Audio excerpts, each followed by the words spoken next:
ನಮಸ್ಕಾರ ಮಕ್ಕಳೇ, ಇದು ಗಣಿತ 10ನೇ ತರಗತಿ ಭಾಗ 1 ಅಧ್ಯಾಯ 1. ಇದು ಹಳೆಯ ಪುಸ್ತಕ ಆಗಿರೋದ್ರಿಂದ 8 ಅಂತ ತೋರಿಸ್ತದೆ.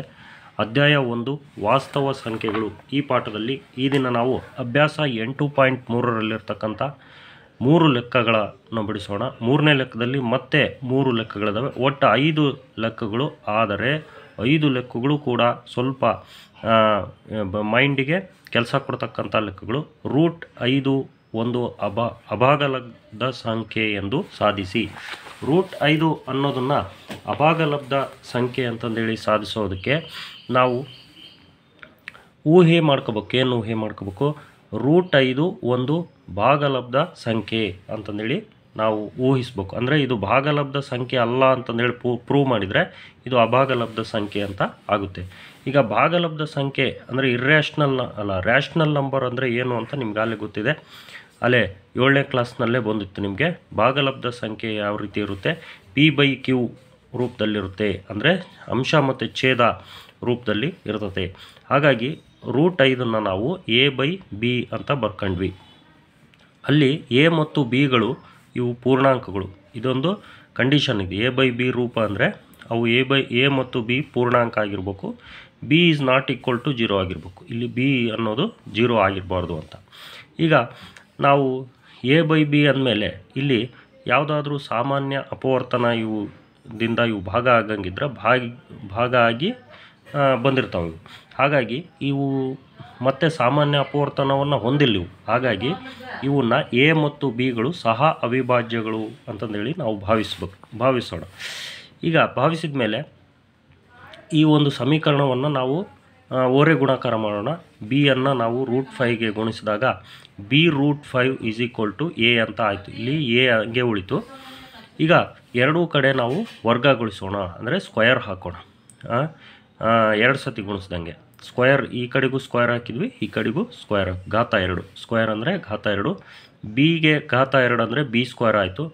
√5ಕ್ಕೆ ಘಾತ 2 ಅಂದರೆ ಎರಡಕ್ಕೂ ಈ ಒಂದು ರೂಟಿಗೂ ಕ್ಯಾನ್ಸಲ್ ಆಗಿ ಬರೀ 5 ಉಳಿತು. 5B² = A². ಇದೊಂದು 1ನೇ ಸಮೀಕರಣ ಅಂತಂದೇಳಿ ನಾವು ಗುರುತಿಸ್ಕೊಳ್ಳೋಣ.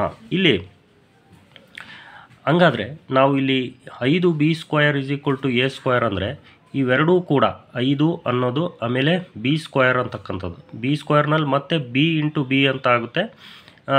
ಒಟ್ಟು ಈ 3 ಆಗ್ತವೆ. 5B ಇನ್ನೊಂದು B. ಇವು 3 ಏನು ಮಾಡ್ತವೆ? A² ಭಾಗಿಸ್ತವೆ. ಅಂದರೆ ಅಪವರ್ತನಗಳು ಇವು ಅಂತ. ಹಂಗಾಗಿ 5 ಇದು A² ಅಪವರ್ತನ ಅಥವಾ A² ಭಾಗಿಸುತ್ತದೆ. ಈಗ ಪ್ರಮೇಯ 8.3 ಇದೆ ನಿಮ್ಮ ಪುಸ್ತಕದಲ್ಲಿ. 8.3 ಏನು ಹೇಳುತ್ತೆ? ಒಂದು ಅವಿಭಾಜ್ಯ ಸಂಖ್ಯೆ Pಯು A² ಭಾಗಿಸಿದರೆ ಆಗ Pಯು Aಯನ್ನು ಭಾಗಿಸುತ್ತದೆ. ಇಲ್ಲಿ A ಒಂದು ಧನ ಪೂರ್ಣಾಂಕವಾಗಿದೆ ಅಂತ. ಅಂದರೆ ಯಾವುದಾದ್ರೂ ಒಂದು ಸಂಖ್ಯೆ A² ಭಾಗಿಸಿದರೆ ಅದು Aಯನ್ನು ಕೂಡ ಭಾಗಿಸುತ್ತೆ ಅಂತ. ಅದೇ ರೀತಿ 5 ಅಂತಕ್ಕಂಥದ್ದು A² ಭಾಗಿಸಿದೆ ಅಂದಮೇಲೆ 5 ಅಂತಕ್ಕಂಥದ್ದು Aಯನ್ನು ಭಾಗಿಸುತ್ತೆ ಅಂತ. ಪ್ರಮೇಯ 8.3 ಇದು. ಆದ್ದರಿಂದ ನಾವೇನಂತ ಬರಿಬೋದು? A = 5C ಅಂತ ಬರಿಬೋದು. ಇದು C ಯಾಕೆ ಬರೆದ್ವಿ? ಇಲ್ಲಿ 5 ಒಂದೇ ಅಪವರ್ತನ ಅಲ್ಲ, ಇನ್ನು ಉಳಿದವು ಕೂಡ ಇಲ್ಲಿ ಅಪವರ್ತನಗಳಿದ್ದಾವೆ. ಹಾಗಾಗಿ ಅವನ್ನೆಲ್ಲ ಸೇರಿಸಿ C ಅಂತ ಬರೆದು A = 5C ಅಂತ ಬರಿಬೋದು. ಇಲ್ಲಿ C ಕೂಡ ಒಂದು ಪೂರ್ಣಾಂಕವಾಗಿದೆ. ಈಗ ಸಮೀಕರಣ 1ರಲ್ಲಿ Aಯ ಬೆಲೆಯನ್ನು ಆದೇಶಿಸಬೇಕು. Aಯ ಬೆಲೆ ಎಷ್ಟು ಬಂದಿದೆ? 5C ಬಂದಿದೆ. ಸಮೀಕರಣ 1ರಲ್ಲಿ ಎಲ್ಲಿ A ಇದೆಯೋ ಅಲ್ಲಿ 5C ಬರೆಯೋಣ. 5C ಬರೆದು 5C² ಆಯಿತು. 5² ಅಂದರೆ 5 5 25, 25C².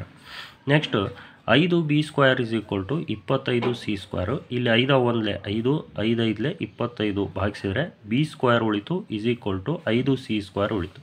ನಾವು ಮೇಲೆ ಯಾವ ರೀತಿ ನಾವು ಎಕ್ಸ್ಪ್ಲೇನ್ ಮಾಡಿದ್ವೋ ಅದೇ ರೀತಿ ಕೂಡ ಇಲ್ಲೂ ಕೂಡ 5C ಮತ್ತು ಇನ್ನೊಂದು C ಇವು B² ಅಪವರ್ತನಗಳಾದವು. ಅಂದರೆ 5 ಇದು B² ಭಾಗಿಸುತ್ತದೆ. ಅಂದರೆ ಇದು B² ಅಪವರ್ತನ. ಆದ್ದರಿಂದ ಈಗ ಪ್ರಮೇಯ 8.3ರಂತೆ 5B² ಭಾಗಿಸಿದರೆ 5 ಇದು B ಅನ್ನು ಕೂಡ ಭಾಗಿಸುತ್ತೆ. ಹಾಗಾಗಿ ಇಲ್ಲಿ ಆದ್ದರಿಂದ ಈ 5 ಅಂತಕ್ಕಂಥದ್ದು ಎ ಮತ್ತು ಬಿಗಳ ಸಾಮಾನ್ಯ ಅಪವರ್ತನ ಆಗಿದೆ. ಅಂದರೆ ಎಯನ್ನು 5 ಭಾಗಿಸ್ತಾ ಇದೆ. ಇಲ್ಲಿ ಹೇಳಿದ್ವಲ್ಲ 5 ಇದು ಎಯನ್ನು ಭಾಗಿಸ್ತದೆ. ಅಂದರೆ ಎನ ಅಪವರ್ತನ 5 ಜೊತೆಗೆ 5 ಬಿಯನ್ನು ಭಾಗಿಸ್ತಾ ಇದೆ. ಅಂದರೆ ಬಿಯನ್ನು ಕೂಡ 5 ಭಾಗಿಸ್ತಾ ಇದೆ. ಹಾಗಾಗಿ ಎ ಮತ್ತು ಬಿ ಎರಡನ್ನೂ ಕೂಡ 5 ಭಾಗಿಸ್ತಾ ಇದೆ. ಹಾಗಾಗಿ ಇದು 5ಅನ್ನು ಸಾಮಾನ್ಯ ಅಪವರ್ತನವನ್ನಾಗಿ ಹೊಂದಿದ್ದಾವೆ ಎ ಮತ್ತು ಬಿಗಳು. ಮೊದಲೇ ನಾವು ಏನಂತ ಭಾವಿಸಿದ್ವಿ, ಎ ಮತ್ತು ಬಿಗಳು ಸಹ ಅವಿಭಾಜ್ಯಗಳು ಅಂತ ಭಾವಿಸಿದ್ವಿ. ಅಂದರೆ ಒಂದನ್ನು ಬಿಟ್ಟು ಬೇರೆ ಯಾವ ಸಂಖ್ಯೆಗಳು ಈ ಇವೆರಡನ್ನು ಭಾಗಿಸೋದಿಲ್ಲ ಅಂತ. ಆದರೆ ಇಲ್ಲೇನು ಪ್ರೂವ್ ಆಯಿತು, ಒಂದನ್ನು ಬಿಟ್ಟು 5 ಕೂಡ ಈ ಎ ಮತ್ತು ಬಿಗಳನ್ನು ಭಾಗಿಸ್ತಾ ಇದೆ. ಹಾಗಾಗಿ ನಾವೇನು ಭಾವಿಸಿದ್ವಿ, ಎ ಮತ್ತು ಬಿಗಳು ಸಹ ಅವಿಭಾಜ್ಯಗಳು ಅಂತ ಭಾವಿಸಿದ್ವಲ್ಲ, ಅದು ಸತ್ಯ ಸಂಗತಿಗೆ ಇದು ವಿರುದ್ಧವಾಯಿತು. ಇದೊಂದು ವಿರೋಧಾಭಾಸ ಆಯಿತು. ನಾವು ಏನು ಭಾವಿಸಿದ್ವಿ ಅದು ತಪ್ಪಾಯಿತು. ಯಾಕೆ ತಪ್ಪಾಯಿತು?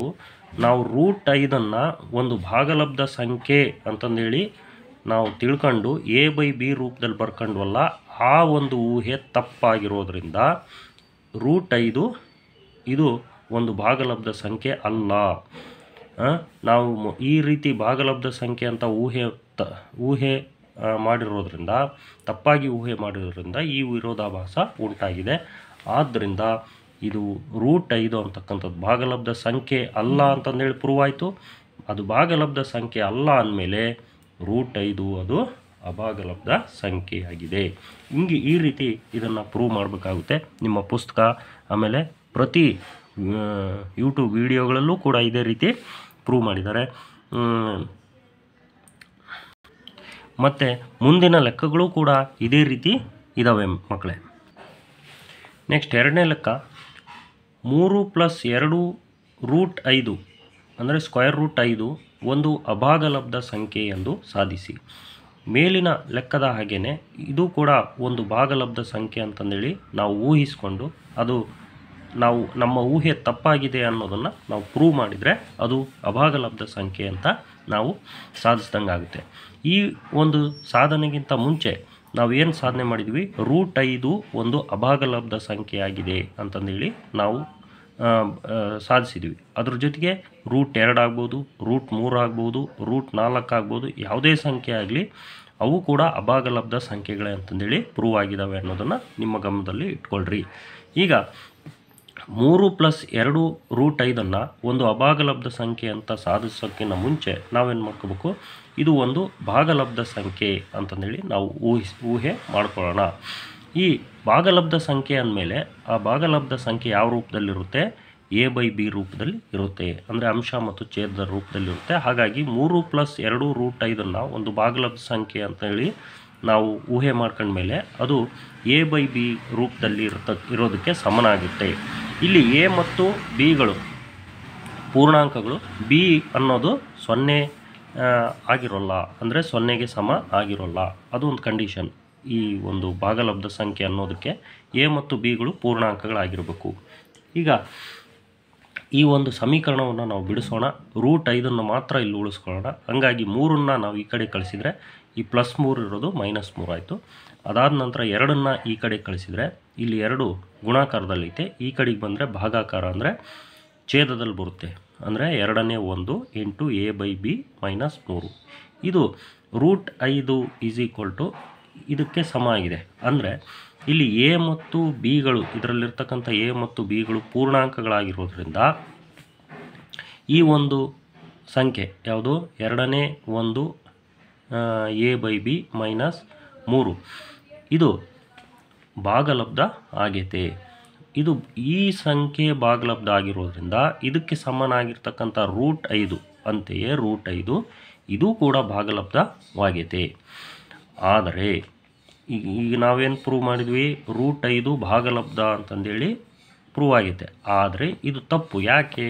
ನಾವು ಮೊದಲನೇ ಲೆಕ್ಕದಲ್ಲಿ ಏನಂತ ಪ್ರೂವ್ ಮಾಡಿದ್ವಿ, √5 ಅನ್ನೋದು ಅಭಾಗಲಬ್ಧ ಸಂಖ್ಯೆ ಅಂತ ಪ್ರೂವ್ ಮಾಡಿದ್ವಿ, ನಮಗೆ ಗೊತ್ತಿದೆ. ಹಾಗಾಗಿ √5 ಅನ್ನೋದು ಅಭಾಗಲಬ್ಧ ಸಂಖ್ಯೆ ಎಂದು ಈಗಾಗಲೇ ಸಾಧಿಸಿದ್ದು √5 ಅಭಾಗಲಬ್ಧ ಸಂಖ್ಯೆ ಎಂಬ ಸತ್ಯ ಸಂಗತಿಗೆ ಇದು ವಿರುದ್ಧವಾಗಿದೆ. ಯಾವುದು ವಿರುದ್ಧವಾಗಿದೆ?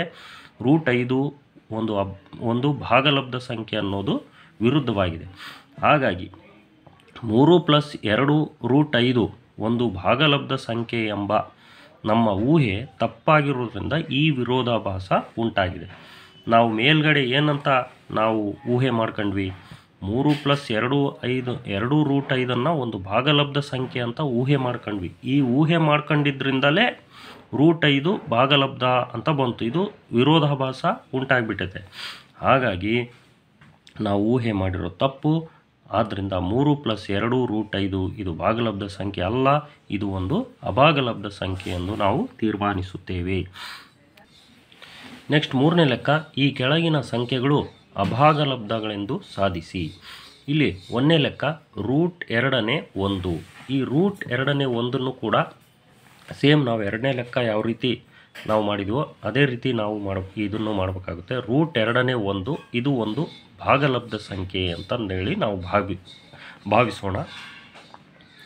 ಭಾವಿಸಿದ ಮೇಲೆ ಭಾಗಲಬ್ಧ ಸಂಖ್ಯೆ ಯಾವ ರೂಪದಲ್ಲಿರುತ್ತೆ, a/b ರೂಪದಲ್ಲಿ ಇರುತ್ತೆ. ಹಾಗಾದ್ರಿಂದ √2ನೇ 1 = a/b ಅಂತ ಬರ್ಕೊಂಡ್ವಿ. a/b ಇದನ್ನು ನಾವು ಉಲ್ಟಾ ಮಾಡೋಣ.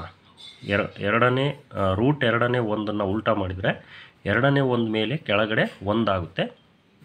1 ಬರೆದ್ರು ಓಕೆ, ಬರಲಿಲ್ಲ ಅಂದರೂ ಓಕೆ, ಕೆಳಗೆ = ಇದನ್ನು ಉಲ್ಟಾ ಮಾಡಿದ ಮೇಲೆ ಇದನ್ನು ಕೂಡ ಉಲ್ಟಾ ಮಾಡಬೇಕು. a/b ಇರೋದು b/a ಆಯಿತು. ಈಗ b/aನಲ್ಲಿ a ಮತ್ತು bಗಳು ಎರಡೂ ಪೂರ್ಣಾಂಕಗಳಾಗಿರೋದ್ರಿಂದ b/a ಅಂತಕ್ಕಂಥದ್ದು ಒಂದು ಭಾಗಲಬ್ಧ ಸಂಖ್ಯೆ. ಇದು ಭಾಗಲಬ್ಧ ಸಂಖ್ಯೆ ಆದಮೇಲೆ ಇದಕ್ಕೆ ಸಮನಾಗಿರ್ತಕ್ಕಂಥ √2 ಕೂಡ ಭಾಗಲಬ್ಧ ಸಂಖ್ಯೆ ಆಯಿತು. ಆದರೆ ನಮಗೆ ಗೊತ್ತಿರೋಂಗೆ √2 ಒಂದು ಅಭಾಗಲಬ್ಧ ಸಂಖ್ಯೆ ಅಂತಂದೇಳಿ ನಮಗೆ ಅಲ್ಲಿ ನಾವು ಗೊತ್ತಿದೆ. ನಾವು ಇದನ್ನು ತಿಳಿದಿರೋದ್ರಿಂದ ಈ ಮೇಲಿನ ಸಂಗತಿ ಯಾವುದು, √2 ಕೂಡ ಭಾಗಲಬ್ಧ ಸಂಖ್ಯೆ ಆಗಿರುತ್ತದೆ ಅನ್ನೋದು ಇದು ಸಂಗತಿ ವಿರುದ್ಧವಾಗಿದೆ. ಅಂದರೆ ಸತ್ಯ ಸಂಗತಿಗೆ ವಿರುದ್ಧವಾಗಿದೆ. ಸತ್ಯ ಸಂಗತಿ ಏನು, √2 ಒಂದು ಅಭಾಗಲಬ್ಧ ಸಂಖ್ಯೆ ಅಂತಂದೇಳಿ. ಆದರೆ ಇಲ್ಲೇನು ಬರ್ತಾ ಇದೆ, √2 ಭಾಗಲಬ್ಧ ಸಂಖ್ಯೆ ಅಂತಂದೇಳಿ. ಹಾಗಾಗಿ ಈ ಬಂದಿರತಕ್ಕಂಥದ್ದು ಸತ್ಯ ಸಂಗತಿಗೆ ವಿರುದ್ಧವಾಗಿದೆ. ಇದು ಯಾಕೆ ವಿರುದ್ಧವಾಗಿರ್ತಕ್ಕಂಥ ಸಂಗತಿ ಬಂತು, √2ನೇ 1 ಇದು ಒಂದು ಭಾಗಲಬ್ಧ ಸಂಖ್ಯೆ ಅಂತಂದೇಳಿ ನಾವು ತಪ್ಪಾಗಿ ಭಾವಿಸಿದ್ವಿ. ಇಲ್ಲಿ ಮೇಲೆ ಭಾವಿಸೋಣ ಅಂತ ಹೇಳಿದ್ವಲ್ಲ, ಇದೇನು ನಾವು ಭಾವಿಸಿದ್ವಿ ಇದು ತಪ್ಪಾಗಿಬಿಟ್ಟಿದೆ. ತಪ್ಪಾಗಿ ಭಾವಿಸೋದ್ರಿಂದ ಈ ವಿರೋಧಾಭಾಸ ಉಂಟಾಗಿದೆ. ಹಾಗಾಗಿ √2ನೇ 1 ಇದು ಅಭಾಗಲಬ್ಧ ಸಂಖ್ಯೆಯಾಗಿದೆ. ನಾವು ಏನು ತಪ್ಪಾಗಿ ಭಾವಿಸಿದ್ವಿ, ಇದು ಭಾಗಲಬ್ಧ ಸಂಖ್ಯೆ ಅಂತ ಭಾವಿಸಿದ್ವಿ, ಅದು ಭಾಗಲಬ್ಧ ಸಂಖ್ಯೆ ಅಲ್ಲ ಅಂದಮೇಲೆ ಇದು ಅಭಾಗಲಬ್ಧ ಸಂಖ್ಯೆ. ಅದೇ ರೀತಿ 2ನೇ ಲೆಕ್ಕ 7 × √5 √5 ಇದು ಕೂಡ ಅಭಾಗಲಬ್ಧ ಸಂಖ್ಯೆ ಅಂತಂದೇಳಿ ನಾವು ಪ್ರೂವ್ ಮಾಡಿರಿ, ಸಾಧಿಸ್ರಿ ಅಂತ ಹೇಳಿದ್ದಾರೆ. ಇದು ಸೇಮ್ 7 √5 ಇದು ಒಂದು ಅಭಾಗಲಬ್ಧ ಸಂಖ್ಯೆ ಅಂತಂದೇಳಿ ನಾವು ಭಾವಿಸೋಣ. ಅಭಾಗಲಬ್ಧ ಅಲ್ಲ, ಭಾಗಲಬ್ಧ ಸಂಖ್ಯೆ ಅಂತಂದೇಳಿ ಭಾವಿಸೋಣ. ಭಾಗಲಬ್ಧ ಸಂಖ್ಯೆ ಯಾವ ರೂಪದಲ್ಲಿರುತ್ತೆ, a/b ರೂಪದಲ್ಲಿರುತ್ತೆ. ನಾವು √5 ಮಾತ್ರ ಇಲ್ಲಿ ಉಳಿಸ್ಕೊಂಡು 7ನ್ನು ಈ ಕಡೆ ಕಳಿಸಿದ್ರಿ, ಗುಣಾಕಾರದಲ್ಲಿದೆ. ಈ ಕಡೆ ಬಂದರೆ ಭಾಗಾಕಾರ ಅಂದರೆ ಛೇದದಲ್ಲಿ ಹೋಗುತ್ತೆ. ಕೆಳಗಡೆ 7b ಆಯಿತು, ಮೇಲ್ಗಡೆ a ಆಯಿತು. ಇಲ್ಲಿ ನಾವು a ಮತ್ತು bಗಳು ಎರಡೂ ಕೂಡ ಪೂರ್ಣಾಂಕಗಳಾಗಿರೋದ್ರಿಂದ 7bನೇ a ಅಥವಾ a/7b ಇದು ಭಾಗಲಬ್ಧ ಸಂಖ್ಯೆ. ಇದು ಭಾಗಲಬ್ಧ ಸಂಖ್ಯೆ ಆದಮೇಲೆ ಇದಕ್ಕೆ ಸಮನಾಗಿರ್ತಕ್ಕಂಥ √5 ಕೂಡ ಭಾಗಲಬ್ಧ ಸಂಖ್ಯೆ ಆಗಿದೆ. ಆದರೆ ನಾವು 1ನೇ ಲೆಕ್ಕದಲ್ಲಿ ಏನು ಪ್ರೂವ್ ಮಾಡಿದ್ವಿ, √5 ಎಂಬುದು ಅಭಾಗಲಬ್ಧ ಸಂಖ್ಯೆ ಅಂತ ಪ್ರೂವ್ ಮಾಡಿದ್ವಿ. √5 ಏನಿದು ಅಭಾಗಲಬ್ಧ ಸಂಖ್ಯೆ. ಆದರೆ ಇಲ್ಲಿ ಏನು ಬರ್ತಾ ಇದೆ, √5 ಭಾಗಲಬ್ಧ ಸಂಖ್ಯೆ ಅಂತ ಬರ್ತಾ ಇದೆ. ಹಾಗಾಗಿ ಇದು ತಪ್ಪು ಬಂದಿದೆ. ನಾವು ತಿಳಿದಿರೋದ್ರಿಂದ √5 ಭಾಗಲಬ್ಧ ಎಂಬ ಸಂಗತಿ ವಿರೋಧಾಭಾಸವಾಗಿದೆ. √5 ಭಾಗಲಬ್ಧ ಸಂಖ್ಯೆ ಅನ್ನೋ ವಿರೋಧಾಭಾಸ ಯಾವಾಗ ಬಂತು, ನಾವು ಏನಂತ ಭಾವಿಸ್ಕೊಂಡ್ವಿ, 7 √5 ಇದು ಒಂದು ಭಾಗಲಬ್ಧ ಸಂಖ್ಯೆ ಅಂತ ಭಾವಿಸ್ಕೊಂಡ್ವಲ್ಲ, 7 √5 ಇದು ಒಂದು ಭಾಗಲಬ್ಧ ಸಂಖ್ಯೆ ಎಂದು ತಪ್ಪಾಗಿ ಭಾವಿಸಿರೋದ್ರಿಂದ ಈ ವಿರೋಧಾಭಾಸ ಎದುರಾಗಿದೆ. ಆದ್ದರಿಂದ 7 √5 ಇದು ಒಂದು ಅಭಾಗಲಬ್ಧ ಸಂಖ್ಯೆ ಆಗಿದೆ. ಅದೇ ರೀತಿ ಮೂರನೇ ಲೆಕ್ಕ 6 ಪ್ಲಸ್ ರೂಟ್ 2. ನೋಡಿರಿ, ಇಲ್ಲಿ ಮೂರನೇ ಲೆಕ್ಕ ಸಂಕಲನ ಇದೆ. ರೂಟ್ 2ಕ್ಕೆ ಸಂಕಲನದಲ್ಲಿ ಯಾವುದೋ ಒಂದು ಸಂಖ್ಯೆ ಕೊಟ್ಟಿದ್ದಾನೆ. ಎರಡನೇ ಲೆಕ್ಕದಲ್ಲಿ ರೂಟ್ 5ಕ್ಕೆ ಗುಣಾಕಾರದಲ್ಲಿ 7 ಹಾಕಿದ್ದಾನೆ. ಒಂದನೇ ಲೆಕ್ಕದಲ್ಲಿ ರೂಟ್ 2ಕ್ಕೆ ಭಾಗಾಕಾರದಲ್ಲಿ 1 ಹಾಕಿದ್ದಾನೆ.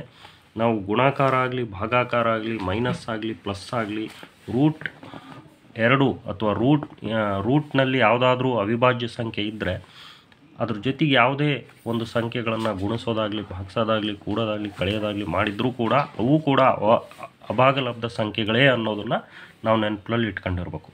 ಈಗ 6 ಪ್ಲಸ್ ರೂಟ್ 2 ಇದು ಒಂದು, ಈಗ ನಾವು ಇದನ್ನು ಅಭಾಗಲಬ್ಧ ಸಂಖ್ಯೆ ಅಂತಂದೇಳಿ ಪ್ರೂವ್ ಮಾಡಬೇಕು. ಹಾಗಾಗಿ ಮೊದಲೇ ನಾವು ಇದನ್ನು ಏನಂತ ಮಾಡ್ಕೊಳ್ಳೋಣ, ಇದು ಭಾಗಲಬ್ಧ ಸಂಖ್ಯೆ ಅಂತಂದೇಳಿ ಭಾವಿಸೋಣ. ಸೇಮ್ ಪ್ರೊಸೀಜರು, 5 ಲೆಕ್ಕಗಳು ಕೂಡ ಸೇಮ್ ಪ್ರೊಸೀಜರ್. ಇದು ಭಾಗಲಬ್ಧ ಸಂಖ್ಯೆ ಆಗಿರೋದ್ರಿಂದ a/b ರೂಪದಲ್ಲಿ ಇರುತ್ತೆ. ಹಾಗಾಗಿ ಇದು a/b ರೂಪಕ್ಕೆ ಸಮ ಅಂತಂದೇಳಿ. ಅಲ್ಲಿ ರೂಟ್ 2 ಮಾತ್ರ ಇಲ್ಲಿ ಉಳಿಸ್ಕೋಬೇಕು. 6 ನಾವು ಈ ಕಡೆ ಕಳಿಸಿದರೆ -6 ಆಯಿತು.